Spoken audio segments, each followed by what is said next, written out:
नमस्कार साथियों, कैसे हो आप सब। उम्मीद है सब अच्छे होंगे। जान के बड़ी खुशी हो रही है आपको कि आज से आरपीएससी द्वारा 2010 से लेकर 2025 तक जितने भी सवाल अपने द्वारा लिए गए एग्जाम में पूछे गए उनकी सीरीज स्टार्ट की जा रही है।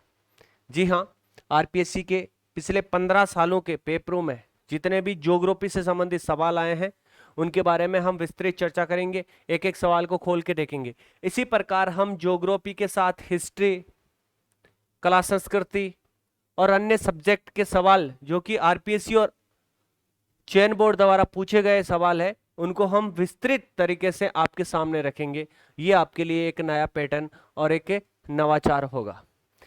होता क्या है, चाहे आरएस का भी एग्जाम ले लो, आरएस प्री की बात कर रहा हूं मैं, चाहे अन्य कोई एग्जाम ले लो, उन एग्जाम से पहले यदि पुराने 15 साल के पेपर यदि आप हल करके चले जाओगे, थोड़ा विस्तृत अध्ययन उनका करके चले जाओगे तो आपका एग्जाम फाइट हो जाएगा। इतने पुराने पेपरों में क्या होता है, जादू होता है, क्योंकि सवाल कहां से आएंगे, हमेशा हमेशा नए, तो वो रिपीट किए जाते हैं और रिपीट सवाल कोई भी पीछे नहीं छूटे आपके एग्जाम में। इसलिए इंपॉर्टेंट सीरीज कोई भी बंदा इस सीरीज से ना चुके। पहले ज्योग्राफी की होगी, इसके साथ साथ कला संस्कृति, हिस्ट्री, विज्ञान, पॉलिटी सारी चलेगी। जितने भी चयन बोर्ड और आरपीएससी में पुराने सवाल आए हैं उनके बारे में आज देखिए। पार्ट अपना पहला है 2010 से लेकर 2025 तक आरपीएससी द्वारा पूछे गए जो भी सवाल है उनके बारे में चर्चा करेंगे। ज्योग्राफी की सीरीज देख रहे हैं तो पहला सवाल देखिए, ये जो आज सवाल देख रहे हैं ये सारे के सारे आरएस में आए गए या पूछे गए सवाल है। निम्नलिखित कथनों पर विचार करने हैं आपको कि कौन सा कथन क्या कह रहा है। लूनी बेसिन और शेखावाटी प्रदेश राजस्थान बांगड़ प्रदेश के उप प्रदेश है। जी हाँ, जो पश्चिमी मरुस्थलीय प्रदेश है उसके दो पार्ट है, एक आता है शुष्क, एक आता है अर्ध शुष्क। जो अर्ध शुष्क है उसे बांगड़ प्रदेश भी कहते हैं और लूनी बेसिन व शेखावाटी प्रदेश, नागौर उच्चभूमि, ये वाला जो क्षेत्र है वो इसी में आता है। गग्गर प्रदेश, लूनी बेसिन, शेखावाटी प्रदेश, ये सारे नागौर उच्चभूमि ये कहाँ आते हैं, बांगड़ प्रदेश में आते हैं, तो ये तो राइट हो जाएगा भाई। दूसरा देखते हैं, गग्गर का मैदान अधिकांशतः हनुमानगढ़ और गंगानगर जिलों में फैला हुआ है। जी हाँ, गग्गर जो नदी है जिसे मृत नदी के नाम से जाना जाता है, इसका अधिकांश जो मैदान है हनुमानगढ़ और गंगानगर जिले में है। ये उत्तरी राजस्थान की प्रमुख नदी है, ये भी सही है। नागौर उच्चभूमि में लवणीय झीलें व आंतरिक जल प्रवाह है। बिल्कुल, नागौर में सर्वाधिक खारे पानी की झीलें मिलती है। ये थोड़ा ऊपर उठा हुआ भाग है, इस कारण इसे नागौर उच्चभूमि के नाम से जाना जाता है। लवणीय झीलें व आंतरिक जल प्रवाह के लिए ये क्षेत्र जाना जाता है, ये भी राइट है। अब चौथा देखते हैं, देखिए अरावली श्रेणियां सभी प्रकार के खनिजों में समृद्ध है। तो देखिए, हालांकि खनिजों की दृष्टि से अरावली समृद्ध मानी जाती है राजस्थान में, जो कि राजस्थान में विकिरण की भांति स्थित है, उसे खनिजों की दृष्टि से समृद्ध माना जाता है। लेकिन यहां पर एक ये शब्द आया है कि सभी प्रकार के, तो आप बता दो क्या अब्रक यहां पर मिलता है क्या? अब्रक यहां पर नहीं मिलता, तो सभी प्रकार कैसे हो जाएंगे? ऐसे अनेक खनिज है जो अरावली में आपको नहीं मिलेंगे, तो ये जो है आपका गलत हो जाएगा। अब देखिए, सही उत्तर का चयन नीचे दिए गए कूट देखने हैं, ए और बी, देखो सी भी साथ में आएगा। अब आपको देखना है जिस ऑप्शन में ए, बी और सी दे रखा है वही अपना राइट आंसर होगा। तो बगैर किसी देरी के देख लेते हैं, ये देखिए ऑप्शन नंबर 2 ए, बी और सी, तो अपना ये राइट आंसर हो जाएगा भाई। ठीक है, तो इसका राइट आंसर हो जाएगा ये।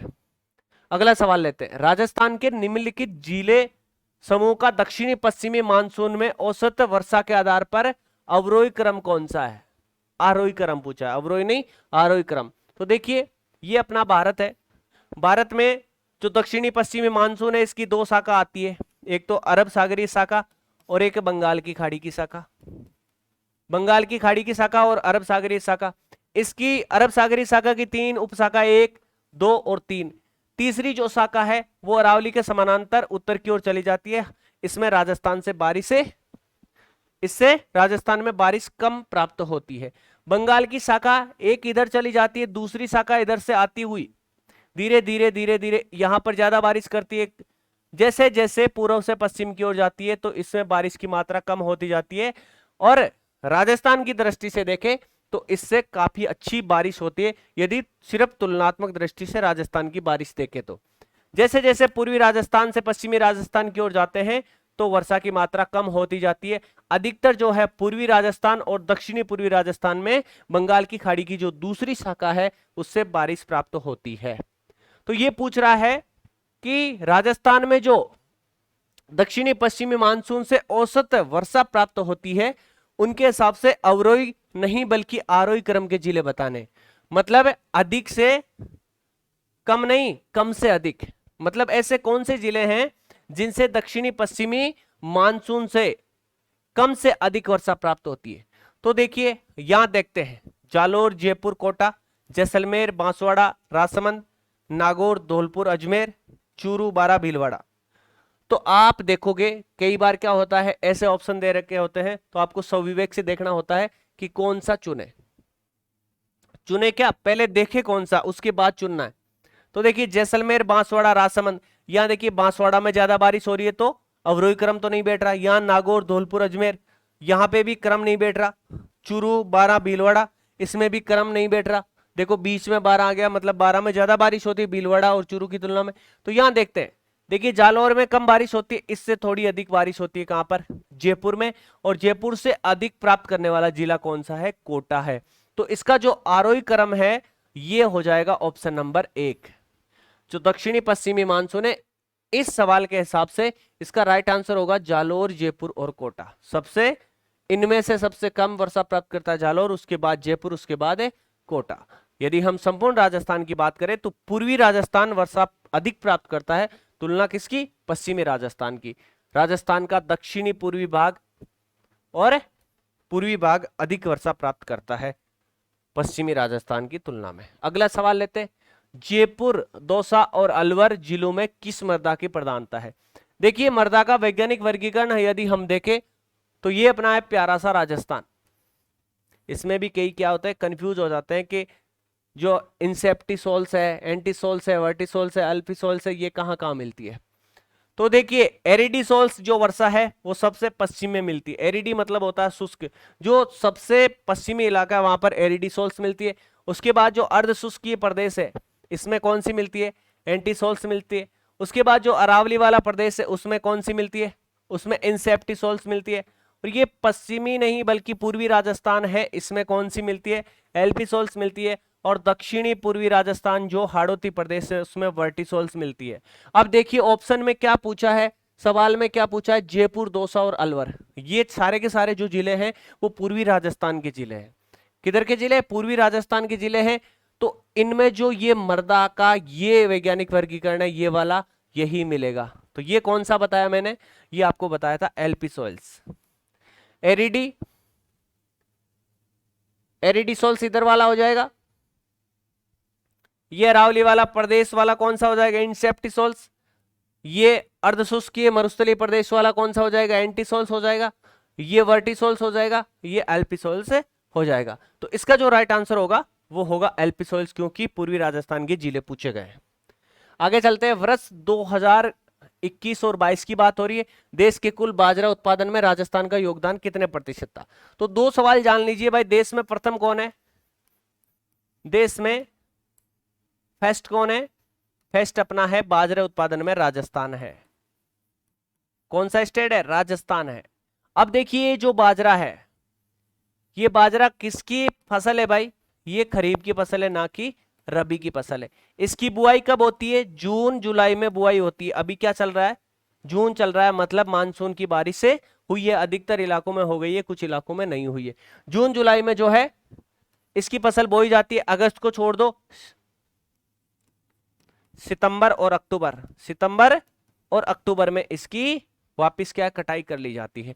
तो खरीफ की फसल है बाजरा, जिसकी बुआई जून जुलाई में की जाती है और सितंबर अक्टूबर में इसको काट लिया जाता है। राजस्थान बाजरा उत्पादन में प्रथम स्थान है। इस सवाल में पूछा गया है 2021-22 के अनुसार देश के कुल बाजरा उत्पादन में राजस्थान का योगदान कितना रहा था? तो राजस्थान का जो योगदान है 38.98 रहा था।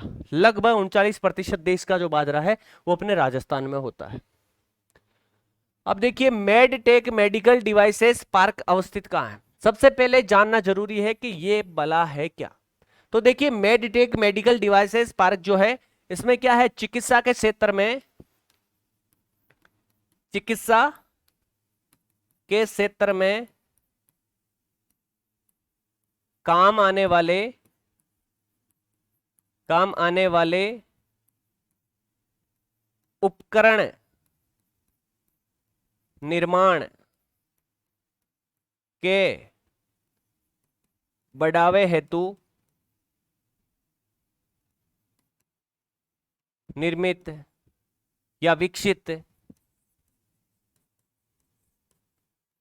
औद्योगिक क्षेत्र। सार क्या है? जो चिकित्सा के क्षेत्र में उपकरण काम में लिए जाते हैं, उन उपकरणों को बनाने के लिए एक औद्योगिक क्षेत्र विकसित किया गया है, उसे क्या बोलते हैं? Medtech medical devices park. ये कहां पर अवस्थित है? ये आपके जोधपुर बोरानाडा में स्थित है भाई। बोरानाडा जो कि कहां पर है? जोधपुर में, वहां पर अवस्थित है मेडटेक मेडिकल डिवाइसेस पार्क। आगे चलते हैं। राजस्थान के किस जिले में खड़ीन जल संरक्षण प्रचलित विधि है? अब देखो खड़ीन क्या है? ये एक जल संरक्षण की विधि है। क्या है? जल संरक्षण की विधि है प्राचीन काल से। ये कौन से क्षेत्र की है भाई? ये आपके पश्चिमी क्षेत्र की है। पश्चिमी राजस्थान में ये अपनाई जाती है। अब देखो सारे के सारे जिले आपको पश्चिमी राजस्थान के दिए। देखिए नागौर में खड़ीन जल संरक्षण की पद्धति नहीं है, बीकानेर में भी नहीं है, जैसलमेर और पाली। तो आपके ये जो जैसलमेर है, इसमें देखिए दोहरों के बीच जो कम, जैसे जैसे दोहरे से नीचे उतरते हैं, ये जो कम ढलांच वाली जगह है, यहां पर खड़ीन का निर्माण करके दोहरों के बीच जल संरक्षण की नीति अपनाई जाती है। और पश्चिम राजस्थान जो कि जल की कम उपलब्धता के लिए जाना जाता है, ऐसे क्षेत्र में यह बहुत ज्यादा महत्वपूर्ण हो जाता है। तो जैसलमेर खड़ीन जल संरक्षण के लिए प्रसिद्ध है। अगला सवाल देखते हैं। देखिए सूची 1 और सूची 2 को सम्मिलित करना है और नीचे दिए कूट से सही उत्तर का चयन भी आपको ही करना है। अब बात करते हैं। देखिए इधर जिला दे रखा है, इधर नदी दे रखा है। ये स्लाइड थोड़ी आपको कम दिख रही है, फिर भी सुन लीजिए। उदयपुर, बूंदी, भरतपुर और अलवर, यहां पर इन जिलों की बात हो रही है। उदयपुर, बूंदी, भरतपुर और अलवर। इधर नदियों का नाम दे रखा है। अपने को देखिए कूट मिलाना उदयपुर से अपन मिलाएंगे तो कुराल नदी। कौन सी? कुराल नहीं मिलाएंगे भाई। उदयपुर में देखो सोम और जाखम, माही की सहायक नदियां हैं सोम और जाखम, जो कि उदयपुर में बहती है। मुख्यतः जो है सोम नदी उदयपुर की नदी है। जाखम जो कहां से निकलती है? प्रतापगढ़ से निकलती है। जाखम बांध राजस्थान का सबसे ऊंचा बांध भी यहीं पर बनाया गया है। तो सोम और जाखम का मिलान करेंगे उदयपुर से, मतलब पहले में क्या आ जाएगा? पहले में ऑप्शन नंबर आ जाएगा आपके 3। अब देखिए दूसरा बूंदी में देखें तो साबी और रूपारेल तो नहीं है, गंभीरी व पार्वती भी नहीं। अब बिचा कुराल, तो बूंदी से अपन कुराल मिला देंगे। कुराल जो किसकी सहायक नदी है? मेज की सहायक नदी है। और मेज किसकी सहायक नदी है? चंबल की सहायक नदी है। तो इनडायरेक्टली ये जो कुराल है वो किसकी सहायक नदी है? चंबल, जो कि राजस्थान की सबसे लंबी नदी है। यदि लंबाई की दृष्टि से देखें तो राजस्थान की चंबल और माही, बनास और लूनी, ये 4 जो नदियां हैं अवरोही क्रम में राजस्थान की सबसे लंबी नदियां हैं। तो देखिए दूसरे में क्या आ जाएगा? नंबर 4 आ जाएगा। अब तीसरे में देखिए भरतपुर। अब भरतपुर की बात करें तो भरतपुर में देखिए गंभीरी और पार्वती नदियां बहती है। पार्वती जो चंबल की सहायक नदी है, गंभीरी जो है सीधी यमुना में जाके मिलती है। तो भरतपुर से ऑप्शन नंबर 2 मिला देंगे। अब देखिए अलवर में देखिए बाकी क्या बचा? साबी और रूपारेल। साबी नदी जो है कि सेवर की पहाड़ियों से निकलती है, रूपारेल नदी जो है उदयनाथ की पहाड़ी से निकलती है। ये दोनों अलवर की प्रमुख नदियां हैं। तो अलवर से ये वाला मिला देंगे भाई, तो 1 आ जाएगा इसमें। अब कौन से ऑप्शन में जो है ये चारों दिख रहे हैं? 1, 2, 3 और 4। अब पहले में 3, दूसरे में 4, तीसरे में 2 और चौथे में 1। ये दिख रहा है आपको यहां पर, कि यहां पर दिख रहा है, मतलब ऑप्शन नंबर 4 इसका राइट आंसर है, हो जाएगा। इस तरीके से आपको मिलान करना है। और मिलान करने वाले जो सवाल है उनमें से आपको 1-2 नदियों का ही पता होता है, तो वहां से आप सवाल में आंसर ढूंढ लेते हैं। बस ध्यान रखना है कि आप जो सवाल कर रहे हैं उस समय आपका माइंड कहां पर है। राजस्थान में निम्नलिखित स्थलों पर एस्बेस्टोस खदानें कहां अवस्थित है? अब देखिए ये जो है आरएस में सवाल पूछा गया था, थोड़ा डीपली पूछा गया था। तो इसमें देखिए एस्बेस्टोस की खदानें पूछी गई है। एस्बेस्टोस मुख्यतः उदयपुर वगैरह में जो है वहां पर मिलता है, लेकिन खाने पूछी गई है तो अर्जुनपुरा और पीपरदा इसका राइट आंसर होगा। अर्जुनपुरा और पीपरदा जो है ये खदानें एस्बेस्टोस के लिए जानी जाती है। अब देखिए राजस्थान में लिग्नाइट के सबसे महत्वपूर्ण संसाधन कौन से? अब देखिए लिग्नाइट कोयले के 4 प्रकार होते हैं, एंथ्रेसाइट, बिटुमिनस, लिग्नाइट और पीट। ये कोयले के 4 प्रकार है। सबसे उच्च क्वालिटी का होता है एंथ्रेसाइट, सबसे बेकार क्वालिटी का होता है पीट कोयला। अब देखिए राजस्थान में जो कोयला मिलता है वो आपको मिलता है लिग्नाइट कोयला। अब लिग्नाइट कोयले में भी जो है प्रथम स्थान पर आपका तमिलनाडु आता है, जो कि राजस्थान ही नहीं मतलब भारत का जब से दक्षिणी राज्य है वो लिग्नाइट उत्पादन में प्रथम स्थान रखता है। लेकिन राजस्थान में जो कोयला निकाला जाता है वो लिग्नाइट प्रकार का कोयला निकाला जाता है। तो लिग्नाइट के सबसे महत्वपूर्ण संसाधन स्थित कहां पर है?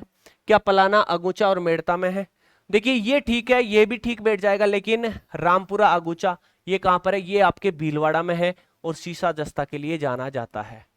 कहां पर है? भीलवाड़ा में है और सीसा जस्ता के लिए जाना जाता है। सीसा जस्ता के लिए जाना जाता है। पलाना, कसनऊ और जगपुरा ये भी ठीक है, ये भी ठीक है, लेकिन जगपुरा जो है ये कहां पर है? जगपुरा भूकिया। ये किसके लिए जाना जाता है? सोने के लिए जाना जाता है। और कहां पर है ये आपके बांसवाड़ा में है। कहां पर है? बांसवाड़ा में, राजस्थान का सबसे दक्षिणी जिला जहां से क्या है कर्क रेखा मध्य से गुजरती है वो वाला बांसवाड़ा। कपूर्डी, मेड़ता और कृष्णऊ, कपूर्डी, पलाना, जगपुरा, तो इसमें ये आ गया। तो ये 3 सीधे सीधे निकल गए। ऑप्शन नंबर 3 इसका राइट आंसर होगा। कपूर्डी, मेड़ता और कृष्णऊ ये कहां पर है? ये दोनों नागौर में है। ये कहां पर है आप कमेंट बॉक्स में बताओगे। यदि आपने इस महत्वपूर्ण क्लास को पूरा लिया है तो जरूर बता दोगे। अगला सवाल देखिए, माउंट आबू और रणकपुर जैन मंदिर किस पर्यटन परिपथ में सम्मिलित होते हैं? तो माउंट आबू कहां पर है? शिरोई में। रणकपुर का जैन मंदिर कहां पर है? कमेंट बॉक्स में बताना। तो देखिए ये कहां पर है? डुंडाड़ में। डुंडाड़ में तो नहीं है। डुंडाड़ में कौन कौन आता है? जयपुर आता है आपका, अलवर आता है, दौसा आता है। शेखावाटी में क्या क्या आता है सभी को पता है? सीकर, चूरू, झुंझुनू आता है। अब देखिए गोडवाड़ प्रदेश में क्या आता है? पाली आता है, शिरोई आता है, जालोर आता है और बाड़मेर वाला क्षेत्र आता है। अब देखिए जो सवाल में पूछा गया है वो आपके पाली और सिरोही में मिल जाएगा। तो इसका राइट आंसर तो हो जाएगा ऑप्शन नंबर 3 गोडवार। अब देखिए मेवाड़ में क्या आता है? उदयपुर आता है, चित्तौड़ आता है, राजसमंद आता है, कुंभलगढ़ आता है, नाथद्वारा आता है। तो इस प्रकार इसका जो राइट आंसर होगा वो ऑप्शन नंबर 3 होगा। ये था भाई एक छोटा सा सेशन, बहुत प्यारा सा सेशन। इसमें आरपीएससी द्वारा आयोजित जो है आरएस परीक्षा में पूछे गए ज्योग्राफी से संबंधित सवाल थे उनको इस क्लास में सम्मिलित किया गया है। आगे भी इस तरीके की सीरीज लगातार जारी रहेगी। तमाम जो सवाल आरपीएससी के द्वारा आज तक के एग्जाम पिछले 15 सालों में पूछे गए उनको इसी तरीके से विस्तृत अध्ययन के माध्यम से आपके सामने रखने का प्रयास रहेगा। आज की क्लास में इतना ही। जुड़े रहिए गोल गुरु एकेडमी से। यदि आप नए हैं तो जरूर जुड़े, अपने यार दोस्तों को भी शेयर करना है। पीडीएफ के लिए जो टेलीग्राम चैनल है इसको ज्वाइन करना है और अच्छी टेस्ट सीरीज देने के लिए जल्दी आपकी यहाँ पर टेस्ट सीरीज लॉन्च हो जाएगी। तो प्ले स्टोर से जाके गोल गुरु एकेडमी नामक जो ऐप है उसको डाउनलोड करना ना भूले। फिलहाल आज के लिए इतना ही, मिलते हैं नेक्स्ट क्लास में। जय हिंद, जय भारत।